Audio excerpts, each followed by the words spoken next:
So Lucas, once again, we're back to talk about God of War. So, yeah. Also, this video contains spoilers for a game that came out like a year and a half ago, which people will complain about anyway, so I don't know why I bother saying that. For much of his fictional history, the character Kratos from God of War was defined by his use of the weapons, the Blades of Chaos. A set of chain blades forged in the depths of Hades said to be so powerful they can injure even a god. Throughout the games, the blades are shown to be able to accomplish a wide variety of feats. A lesser known ability of the blades, however, is that they are magically bound to troll Kratos forever.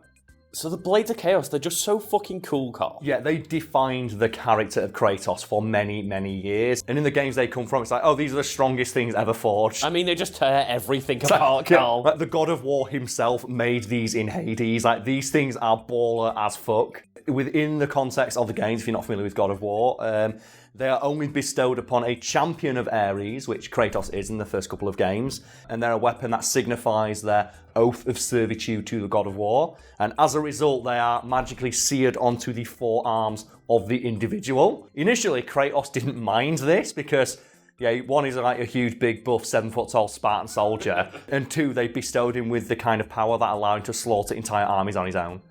Yeah, he does a lot of that. Yeah. We can talk about that for a moment because, like, is there any character in a video game, except for Kirby, because the answer's always Kirby, who kills more giant godlike beings than Kratos? Kratos kills the entire Greek pantheon. Yeah, and all of the, I can't remember the name of them, but like the Colossus. Yeah, he kills the Colossus. Yeah. He also kills, like, you know, an original Titan. So he kills Gaia. Oh, the Titans, actually. Which is supposedly, like, you know, the things that are above the gods in his universe. Yep. He kills one of them on his own. I think the feat for me that signifies just how utterly ridiculous Kratos is when he physically overpowers Hercules with his bare hands. The Greek demigod of strength.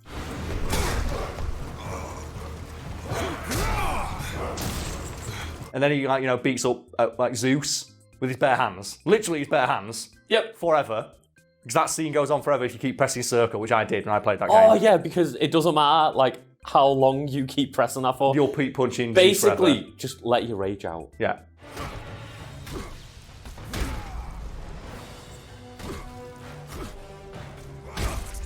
Right, so Karl, we've established these Blades of Chaos are like fucking awesome. Yeah, and Kratos used them to accomplish some insane feats. Why does he fucking hate them then? Well, because he uses them to kill his family.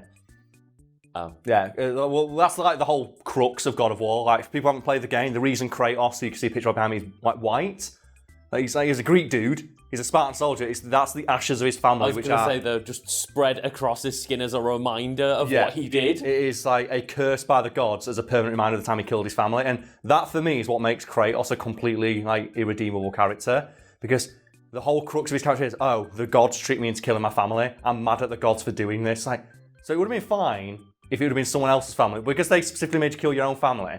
Oh, you tricked me into killing my own family. So, well, does it matter? You still killed women and children. Yeah. Long story short, Kratos fucking hates the Blades of Chaos and refuses to use them, which obviously begs the question of, like, spoilers for God of War, like, why does he still have them? Where on earth does Kratos actually get these blades back if he doesn't want them? Apparently they're just bound to him, and this information comes from the novelization of the 2018 God of War game, which I would recommend people go seek out, because do you know who reads the audiobook for it? It's the guy who does the voice of Mimiya. Oh, cool. So it sounds like Mamiya's reading the book, so it seems like cool. It's basically one really long Mamiya's tale. So you can just imagine on a really, really long boat ride, and he tells the story of Kratos. That's such like a really interesting idea. Yeah. Of the guy that tells stories in the game. Does the audiobook narration of so the game. That just becomes another one of his stories. Yeah. And this book reveals that there were a couple of extra curses placed on Kratos that he doesn't talk about in-game. Really? I never knew that. Yeah, well, one of them is that he can never take his own life, which is why he survives the end of God of War 3, where he stabs himself through the stomach with a giant big sword.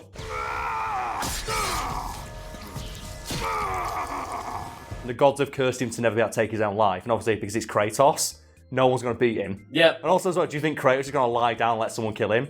Like, no, that's not how a Spartan goes down. So basically, he's cursed to just walk the lands forever. Also, I love as well, in the book, they reveal that he almost got his shit pushed in by some wolves.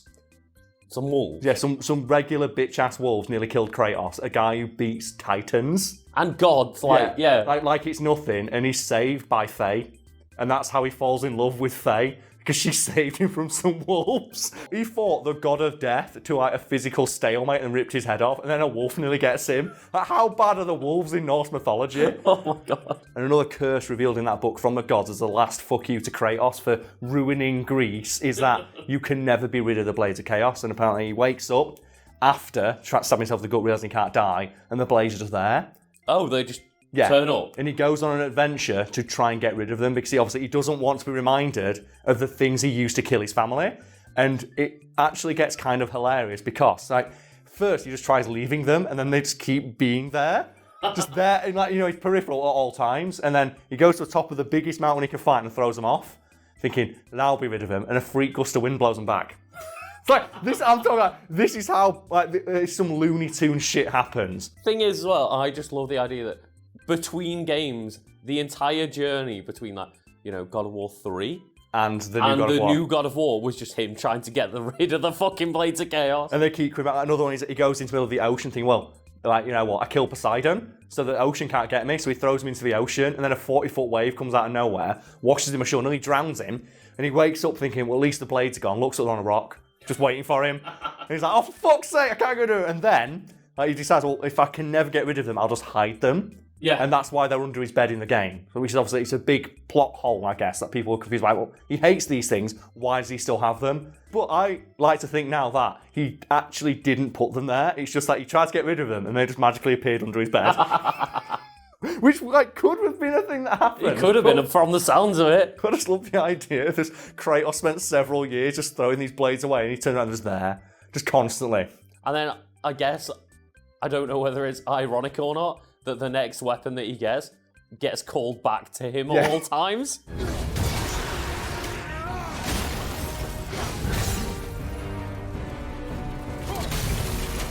I love that when they were first making God of War 2018, they put the ability to throw the axe in, but you had to go pick it up. And all the places, it's really cool, but it's really dumb that you got to go pick it up. Also, I keep throwing it out of bounds. I was going to say, because there's like the ravens that you can get, and some of them are throw your axe at a raven that's like 50 foot above the lake. And then you have to go get the axe back. Off a cliff, over, through the lake, and like onto another platform on the other side. Like, I cannot tell you how many times when I'm going to toss that mountain, I just throw it off just to see. Yeah. So then when I get through a door, and you wait like a good 30 seconds, and it comes back. So we laughed earlier about the idea of Kratos nearly getting killed by some regular wolves.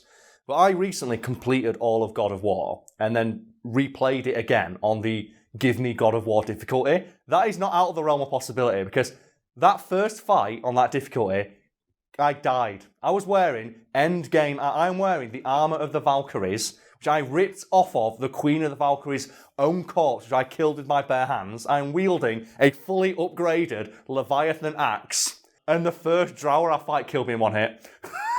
Just all I heard is like Atreus on screen, Father, don't leave me here. It's like, what world do we live in? Have you played that difficulty?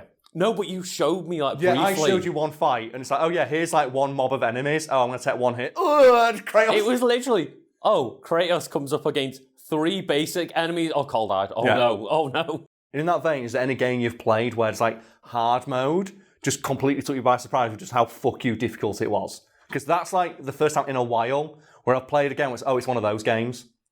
Where it's just like, one hit and I'm dead. It's not, I don't get a chance. Like, no, one hit, I'm dead.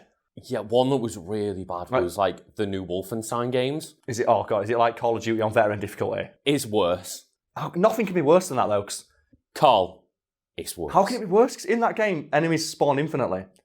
Yeah, well, they don't spawn infinitely. They did in Modern Warfare 1. No, exactly, yeah, but in Modern Warfare, it was always easy to like just stand at the back of a corridor and keep sniping them. Or sprint to the next checkpoint. Exactly. Whereas in Wolfenstein, I'm constantly surrounded by everything. Like, I'm walking around with, like, heavy armour on, like my power armour. Mm-hmm. I've got, like, a heavy machine gun laser beam that melts things, and I'm still just getting my shit pushed in by, like, 3 regular bitches. And I'm like, okay. Yeah, that God of War one took me by surprise. It's like, Kratos, the legendary God of War, fought titans and gods. And one wolf came up to me. I walked through the bit where you walk through the door and a wolf attacked you immediately. Oh, yeah. That happened, and I couldn't mash hard enough to get out of it, so it immediately tore my throat out. I went, wow, yeah. I guess wolves really would have never killed. I was going to say, it sounds in canon with the lore then. And the best bit as well, because it doesn't even say it says like level 9. It's like, oh, a level 9 wolf nearly killed me. It's like, this is Kratos, man. It's like, that just says, like, do you know what the like Norse mythology is? It's just the next server. That's what it is. Like, Kratos leveled up. He was in the beginner. Greece is like the training area. Oh no. And he over-leveled in the training area. He goes to Norse mythology and realizes, oh, this is where the game is actually played. What's that full Valkyrie? Oh, that's cute. Here's a wolf. Oh, but I'm not supposed to get that's that fuck you difficult in a while. I mean, there's just Smash Bros. Level 9. Oh, yeah, God. Fuck that. It just like reads your mind. Smash Bros. AI always cracks me up because of those forum posts you find for people like, Smash Bros. AI learned. It's like, no, it doesn't. It's just really well... No, it learned. Because I beat the computer once and it teabagged me. How did it learn to do that? It's like, people will play it for hours and realize like, yeah, but the computer learned to start taunting after I killed it and it never did that before. See, that's why you just train Amiibo and fight against them. Because if you actually keep taunting after you kill them, they start dunking on you and taunting. I still like that Pichu Amiibo you made. And all it did was thunder. Oh, God. All it did was thunder and taunt. It's like, there we go, Pichu. Live that dream. But, oh, man, like, that game, like, it's made it not fun because it's difficult, but it just makes the character of Kratos seem like such a pussy. Yep. So it's supposed to be the titular god of war. And one Draugr just takes him out. It makes it worse because you can survive multiple hits from level bosses because level bosses like have got programmed damage, I guess. And like when Balder is doing less damage than a drow. when Balder, like the other human enemies that you fight, that one time in the game, they can kill you in one hit as well. Oh. So regular humans are doing more damage than fucking Magni and Modi. God. It's like, oh God, anyway.